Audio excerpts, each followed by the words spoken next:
যে ভূমিকম্প আমরা এখন আমাদের সামনে দেখছি, এবং সবচেয়ে বেশি ক্ষতির মধ্যে পড়তে পারে ঢাকা শহর। একটা বিষয় খুব অবাক হচ্ছিলাম যে যারা একটু ইসলাম প্র্যাকটিস করার চেষ্টা করছে ওদের ওখানে ভূমিকম্প কেন? ভূমিকম্প তো আমার উপর হওয়ার কথা ছিল, কারণ আমরা তো দুনিয়ার পাপে লিপ্ত আছি। জেনা, ব্যভিচার, পরকিয়া, পতিতালয়, আল্লাহর সাথে কুফুরি, শিরক, মাপে কম দেওয়া, সুবহানাল্লাহ, এগুলো চলছে না আমাদের সমাজে। আযাব পাওয়ার যোগ্য কি আমরা হই নাই? আমরা কি আযাব পাওয়ার যোগ্য হই নাই? আল্লাহ ছাড়বেন না, কিন্তু যদি আমরা সতর্ক হয়ে ফিরে না আসি আল্লাহ পাক ছাড়বেন না, কিন্তু মনে রাখি আল্লাহ পাক আমাদের সবাইকে শিক্ষা নেওয়ার তৌফিক দান করুন। এখানে শুআয়ব আলাইহিস সালামের কওমের 4টা অপরাধ আমি বলেছি। এক, শিরক। আমার সাথে বলেন। একটা হলো শিরক, যেটা আমি ব্যাখ্যা করে দিলাম, 3 ভাগে হয়, কথায় হয়, কাজে হয়, চিন্তায় হয়। 2 নাম্বার কুফর, যেটা মানে আল্লাহর বিধানকে অস্বীকার করা। 3 নাম্বার হচ্ছে মাপে কম দেয়া, যেটা আমরা এখন অহরহ দিচ্ছি, ভেজাল, পণ্যে ভেজাল, ব্যবসায়ীরা সতর্ক হয়ে যান। আর 4 নাম্বার হচ্ছে কি, মানুষের সম্পদ অন্যায়ভাবে লুটে পুটে খাওয়া। এই যে দুর্নীতি, সুদ, ঘুষ, এগুলোর মধ্য দিয়ে আমরা সবার সম্পদ লুটে পুটে খাচ্ছি। এই 4টা পাপ করতো বলে আল্লাহ পাক কি করেছেন শোনেন, যে ফাকাযযাবুহু, তারা শুআয়বের কওম শুআয়বকে অস্বীকার করলো। ফাকাযযাবুহু ফাআখাযাতহুমুর রাজফাতু ফাসবাহু ফি দারিহিম জাসিমিন। এই যে 4টা পাপ করতে থাকলো, আর শুআয়ব তাদেরকে দাওয়াত দিল আলাইহিস সালাম, তারা শুআয়বকে অস্বীকার করলো, তখন তাদেরকে পেয়ে বসলো আমার পক্ষ থেকে প্রচন্ড একটা ভূমিকম্প। বলেন নাউজুবিল্লাহ। পৃথিবীর ইতিহাসে সর্বপ্রথম এই কওমে শুআয়ব, এই যে কওমে মাদিয়ান, শুআয়ব আলাইহিস সালামের কওম, এই কওমকে ভূমিকম্প দিয়ে ধ্বংস করা হয়েছে। পৃথিবীর ইতিহাসে প্রথম কোন কওমকে ধ্বংস করা হয়েছে ভূমিকম্প দিয়ে? শুআয়ব আলাইহিস সালামের কওম, কওমে মাদিয়ানকে। কিভাবে? আল্লাহ পাক মেঘ দিয়েছেন, কালো মেঘ। তারা মনে করেছে খুব বৃষ্টি হবে, তারা সবাই এক জায়গায় জড়ো হয়েছে। তার আগে প্রায় 40 দিন পর্যন্ত বৃষ্টি নাই, খুব খরা, ফসল ফলছে না, দুর্ভিক্ষ হচ্ছে। যে ভাবে কম দিলে দুর্ভিক্ষ হয়, দুর্ভিক্ষ হচ্ছে, কোনো ফসল ফলে না। তখন একদিন আল্লাহ পাক দিলেন কি, এই যে কালো মেঘ। সবাই মনে করলো হ্যাঁ এবার বৃষ্টি হবে, এবার বৃষ্টি হবে, সবাই চলো, খুশি, সবাই খুব উৎফুল্ল। সবাই মিলে জড়ো হলো একটা জায়গায় যেখানে কালো মেঘ জমেছিল। আল্লাহ পাক ওই পুরো জায়গাটাকে ভূমিকম্প দিয়ে ধসিয়ে দিলেন মাটি। সর্বপ্রথম আল্লাহ পাক ভূমিকম্প দিয়ে ধ্বংস করলেন শুআয়ব আলাইহিস সালামের কওমকে 4টা অপরাধের কারণে। 1, তারা শিরকের পাপে লিপ্ত ছিল। 2, তারা কুফরির পাপে লিপ্ত ছিল। 3, তারা মাপে কম দিত। আর 4, তারা অন্যের সম্পদ অন্যায়ভাবে গ্রাস করে আত্মসাৎ করত। এই 4টা পাপ আমাদের মধ্যে আছে কিনা ভাই? আছে কিনা? এখন নবী সাল্লাল্লাহু আলাইহি ওয়াসাল্লাম আমাদেরকে সতর্ক করছেন, হে আমার উম্মত, তোমাদেরকে আল্লাহ মাফ করে দিবেন তোমরা যদি শিরকের পাপ না করো, কুফরি না করো, খালি লা ইলাহা ইল্লাল্লাহ মন থেকে পড়লে আল্লাহ মাফ করে দিবে ইনশাআল্লাহ। 5 ওয়াক্ত নামাজ ঠিক করে পড়ো, যাকাত দাও, রমজানের সওম রাখো, আমিরের আনুগত্য করো, একে অপরের প্রতি মহব্বত রাখো, ইনশাআল্লাহ আল্লাহ তোমাদেরকে মাফ করে দিবেন। কিন্তু তিনি সতর্ক করলেন। নবী সাল্লাল্লাহু আলাইহি ওয়াসাল্লাম বললেন, বাইনা ইয়াদাই সাআ। এইবার এই হাদিসগুলো একটু ভালো করে শোনেন, আস্তে আস্তে আমি শেষ করছি। নবী সাল্লাল্লাহু আলাইহি ওয়াসাল্লাম বললেন, বাইনা ইয়াদাই সাআ, কিয়ামতের আগে আগে, কিয়ামতের আগে আগে আসবে মুনতানুন শাদীদ, বড় বড় দুটো মহামারী। বড় বড় মহামারী তো বুঝি আমরা, অসংখ্য মানুষ মারা যাবে, এরকম মহামারী আসবে। তারপর বা'দাহু, এই মহামারীর পরে আসবে সানাওয়াতু জালাজিল, জালজালা বা ভূমিকম্পের বছরগুলো। জালজালা বা ভূমিকম্পের বছরগুলো, বছর নয়, বছরগুলো মানে বছর ধরে সিরিজ ভূমিকম্প হবে বিশ্বে। বলেন নাউজুবিল্লাহ। এই পর্যন্ত কি পৃথিবীতে কখনো সিরিজ ভূমিকম্প হয়েছে বছরের পর বছর ধরে? এখনো হয়েছে কি? হয়নি। আর হাদিসগুলো মেলাবেন। নবীজি বলছেন বাইনা ইয়াদাই সাআ, কিয়ামতের আগে আগে মুনতানুন শাদীদ, মহামারী ছড়াবে, প্রচন্ড বড় মহামারী। পৃথিবীতে যত মহামারী হয়েছে এগুলোর ইতিহাস ঘাটলে দেখা যাবে না কোন মহামারী কত বড় ছিল। সাম্প্রতিক মহামারী অনেক বড় ছিল। সাম্প্রতিক যে মহামারী চলে গেল, এটা পৃথিবীর অন্যতম বড় একটা মহামারী।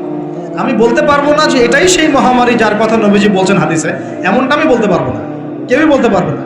কিন্তু হতেও তো পারে, পারে না? হতে পারে। তবে নবীজি স্পষ্ট বলছেন বা'দাহু, মহামারীর পরে আসবে সানাওয়াতু জালাজিল, জালজালার বছরগুলো, সিরিজ ভূমিকম্প হবে বছর জুড়ে। বলি নাউজুবিল্লাহ। কেন হবে? নবীজি বলছেন লা তাকুমুস সাআ, কিয়ামত হবে না। হাত্তা ইউকবাদাল ইলম, যতক্ষণ পর্যন্ত না জ্ঞান উঠে যায়। এখন জ্ঞান উঠে যাচ্ছে না, কোরআন সুন্নাহর জ্ঞানকে মানুষ পরোয়াই করে না। মানুষ এখন বস্তুবাদী জ্ঞানকে বেশি প্রাধান্য দেয়, কোরআন সুন্নাহর জ্ঞানকে খুব কম মানুষই প্রাধান্য দিচ্ছে। বেশিরভাগ মানুষ বস্তুবাদী শিক্ষাকে প্রাধান্য দেয়। ইউকবাদুল ইলম, জ্ঞানকে কবজ করে নেওয়া হবে। নবীজি বলছেন এরপর কি হবে? ওয়া তাকসুরা জালাজিল, বেশি বেশি ভূমিকম্প হবে। ওয়া ইয়াতাকারাবু জামান, সময় সংক্ষিপ্ত হয়ে আসবে। এখানে অ্যামেজিং বিষয় হচ্ছে কি, প্রত্যেক ভূমিকম্পের সাথে সময় একটু একটু করে সংক্ষিপ্ত হবে। এটা রিসার্চ, সায়েন্সের। কিভাবে? পৃথিবীর ভিতরে একটা জায়গা আছে যেটা উত্তপ্ত, লাভা, এখানে লাভা আছে। আর পৃথিবীর ভিতরটা কিন্তু গরম। উপরেরটা আমরা যদিও দেখি এরকম শিলা, পাহাড় ইত্যাদি, পৃথিবীর ভিতরে কিন্তু আছে লাভা, যেটা সবাই মোটামুটি জানেন। এর ভিতরে একটা জায়গা আছে, ইনার কোর বলে জায়গাটাকে, একদম ভিতরে। এখনকার সাম্প্রতিক গবেষণা বলছে যে ভূমিকম্পগুলোর প্রভাবে, পৃথিবীতে যত ভূমিকম্প হয়েছে এর প্রভাবে ইনার কোর আগে যেদিকে ঘুরতো এখন উল্টা দিকে ঘোরা শুরু করেছে। মনে রাখবেন কিয়ামতের অন্যতম আলামত কিন্তু সূর্য পশ্চিম দিক থেকে উঠবে, আর সময় সংক্ষিপ্ত হয়ে আসবে। নবীজি বলেছেন যে একটা বছর চলে যাবে একটা মাসের মতো, একটা মাস চলে যাবে একটা সপ্তাহের মতো, একটা সপ্তাহ যাবে একটা দিনের মতো, একটা দিন যাবে কেমন, নবী এটাও বলেছেন। নবীজি বলছেন একটা দিন যাবে একটা ঘন্টার মতো। মানে ঘন্টা মানে কি, যে ম্যাচের কাঠি জ্বালাতে যতক্ষণ সময় লাগে এতটুকু সময়ের মধ্যে মিনিট চলে যাবে। কিভাবে হবে এটা আল্লাহ ভালো জানে। আপনাদেরকে নিউজ দেয়, চায়নাকে নাম তো শুনেছেন? চায়না একটা বাঁধ নির্মাণ করেছে, কৃত্রিম বাঁধ। ওর দেশে একটা কৃত্রিম বাঁধ নির্মাণ করেছে। এটা এত শক্তিশালী বাঁধ, ওখানে এত রড, সিমেন্ট আর এই ম্যাটেরিয়ালস ইউজ করা হয়েছে, যেটা এই পাকিস্তান, তারপরে ইন্দোনেশিয়া, হ্যাঁ, বাংলাদেশ, এই যে দেশগুলো আছে, এই পুরো দেশটাকে, এই পুরো দেশের একটা বড় অংশকে এই কংক্রিটের নিচে ঢেকে ফেলা সম্ভব। এত বেশি কংক্রিট ইউজ করা হয়েছে, চায়না ইউজ করেছে, ওরা ইউজ করেছে। এবং বিশাল একটা পানির ফ্লো তারা সৃষ্টি করেছে, কৃত্রিম। এটা কিন্তু ম্যানমেড। তো আমি গতকাল রিসার্চ করতে গিয়ে দেখলাম যে তারা বলছে এই বাঁধটা নির্মাণ করার কারণে পৃথিবীর আহ্নিক গতির মধ্যে একটা পরিবর্তন চলে আসছে। মানুষের হাতের কামাই দেখেন। আর এখানে কিন্তু দাজ্জালের হাদিস এটাও বলা হচ্ছে যে পৃথিবীর প্রথম দিনটা, দাজ্জালের প্রথম দিনটা হবে 1 বছরের সমান লম্বা। কে জানে, হয়তো বা এমন কিছু হবে মহাবিশ্বে যে পৃথিবীর আহ্নিক গতিটার মধ্যে কোনো পরিবর্তন হবে, ঘূর্ণনে কোনো পরিবর্তন দেখা দিবে, হয়তো বা, আল্লাহ ভালো জানে। তা আমি বিশ্বাস করি এটা হবে। এটা আমি বলি না কারণে মানুষ বলবে যে আপনি এত স্পেসিফিকলি কেমন করে বলতে পারেন। তা আমার বিশ্বাস এরকম কিছু একটা হবে, মহাবিশ্বে এমন কিছু একটা হবে যাতে এই পৃথিবীর গতির মধ্যে একটা পরিবর্তন আসবে। না হলে দাজ্জালের একদিন কেমন করে 1 বছরের সমান হতে পারে?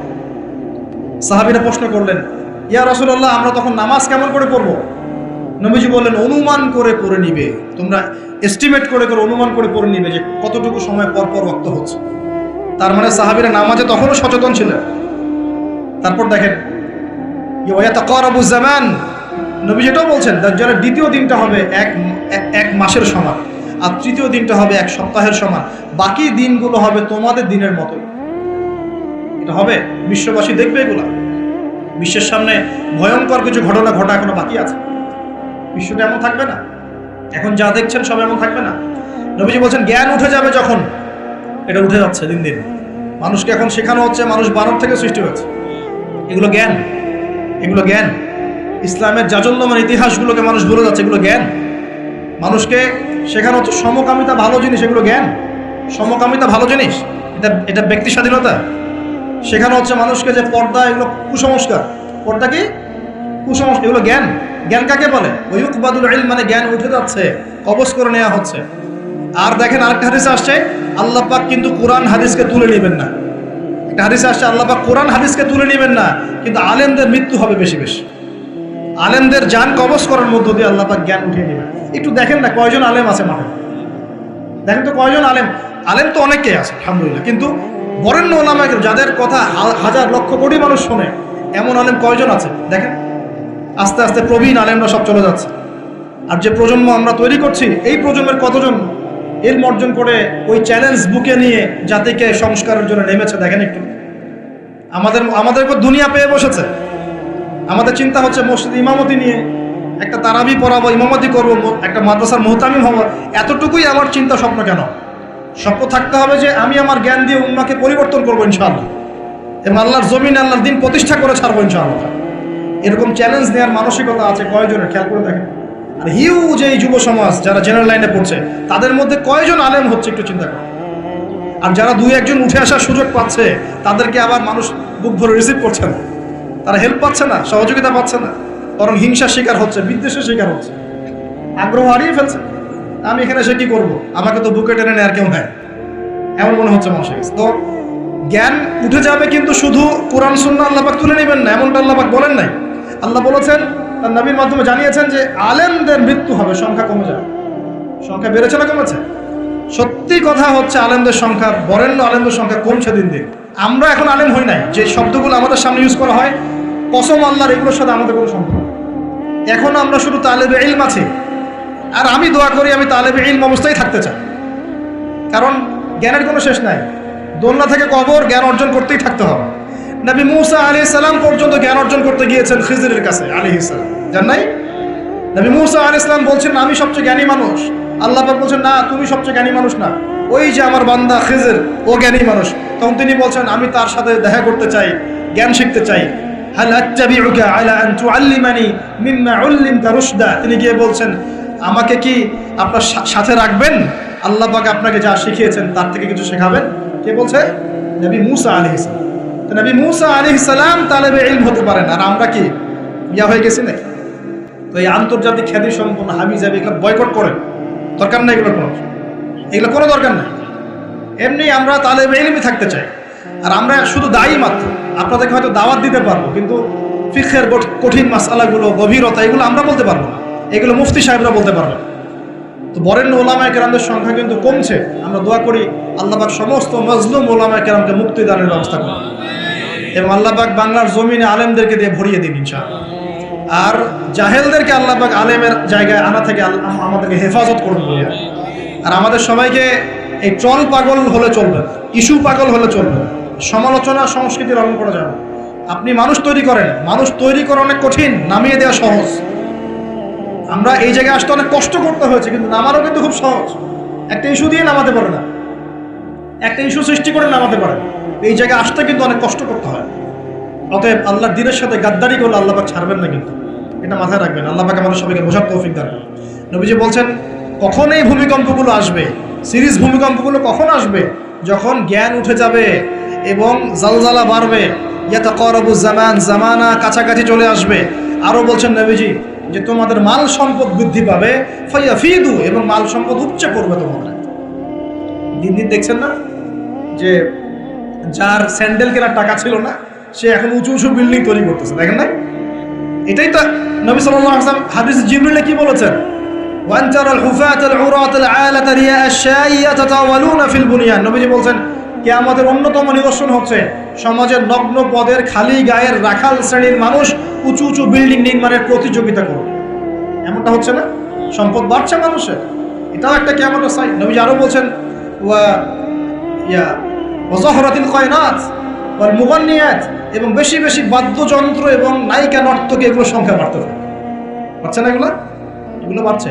এই সময়ে নবী সাল্লাল্লাহু আলাইহি ওয়াসাল্লাম বলছেন যে এই জালজালাগুলো আসতে থাকবে। এটা একটা হাদিস। একটাতে আসছে যে নবী সাল্লাল্লাহু আলাইহি ওয়াসাল্লাম বলছেন লা ইয়াশরাবান্না নাস মিন হাযিহিল উম্মাহ আল খামর, আমার উম্মতের মধ্যে কিছু মানুষ মাদক দ্রব্য পান করবে, সবাই না, কিছু মানুষ মাদক দ্রব্য পান করবে।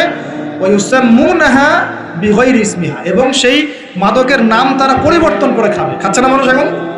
মাদককে মদ বলছে না। এই যে তোমরা টাইগার খাও কেন, স্পিড খাও কেন, এগুলোর মধ্যে অ্যালকোহল নাই? দিব্যি বাচ্চাদেরকে এগুলো খাওয়াচ্ছে অনেকে, দেখা যায়। আপনারা কি পাগল হয়ে গেছেন নাকি? এগুলোর মধ্যে এমন ক্ষতিকর উপাদান আছে যেগুলো দিয়ে মানুষের কিডনি ড্যামেজ হয়ে যায়। দিব্যি রোজার মাসে রমজান রোজা খুলেই একেবারে সিগারেট হাতে নিয়ে একদম এগুলো খাওয়া শুরু করে। এগুলোর মধ্যে মাদক দ্রব্য আছে। যে পানীয়র মধ্যে যাররা পরিমাণ মাদক দ্রব্য থাকবে সেটাও মাদক, মনে রাখবেন। স্মোক করো, স্মোকটাকে অনেকে মাদক মনে করে না, তাই না? স্মোকিংটাকে অনেকে মাদক মনে করে না, মনে করে মাকরু মনে হয়। মাকরু মানে কি? মাকরু মানে কি ভালো?